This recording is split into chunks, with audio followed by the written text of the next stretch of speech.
भोजन की कथा। एक राजा की लड़की तारा भोजन करती थी। उसने अपने पिताजी से कहा, पिताजी मुझे 9 लाख तारे बनवा दो, मैं दान करूंगी। राजा ने सुनहर को बुलाया और कहा कि मेरी बेटी तारा भोजन करती है, तुम 9 लाख तारे बना दो। सुनहर सूखने लगा। सुनहरी ने पूछा, अरे जी तुम उदास क्यों रहते हो?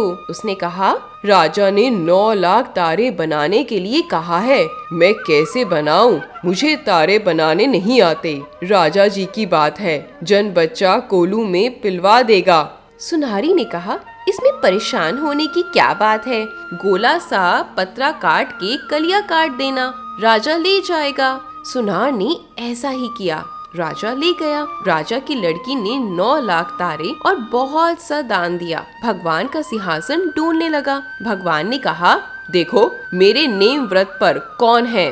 3 कूट देखा तो कोई नहीं था। चौथे कूट देखा तो राजा की लड़की तारा भोजन कर रही है। भगवान ने कहा, अरे दूत, उसे जाकर ले आओ, उसने व्रत किए हैं। भगवान के दूतों ने कहा, चलो तुम्हें भगवान ने बुलाया है। उसने कहा, अरे मैं ऐसे कैसे जाऊंगी? मैं तो अपनी सारी प्रजा, उस सुनहर को जिसने मेरे लिए तारे बनाए, जिसने कहानी सुनी, सबको लेकर जाऊंगी। दूत उसे ले जाने के लिए बड़ा विमान लाए और कहा, चलो अब तो चलोगी ना?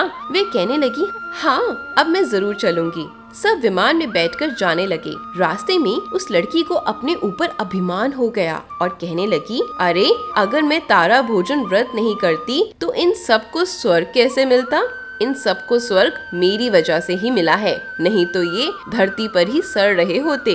दूत ने उसे वहीं से नीचे उतार दिया और कहा, तुम्हें बहुत अभिमान है ना? तुम ऐसा करो, यहीं रहो, सारे लोग स्वर्ग जाएंगे और तुम यहीं रहोगी। दूत भगवान के पास पहुँचे तो भगवान ने कहा, इन सब में से तारा भोजन व्रत करने वाली कौन सी है? वे बोले, उसने अभिमान किया इसलिए हम उसको वहीं छोड़ आए। भगवान बोले, नहीं नहीं, उसे लेकर आओ। लड़की ने पूरी 7 बार मुझसे क्षमा मांग ली है। क्षमा क्षमा क्षमा, ऐसे उसने 7 बार भगवान से क्षमा मांगी, जिसके लिए भगवान ने उसे क्षमा कर दिया। जैसे राजा की लड़की को स्वर्गलोक मिला, वैसे भगवान सबको स्वर्गलोक देना।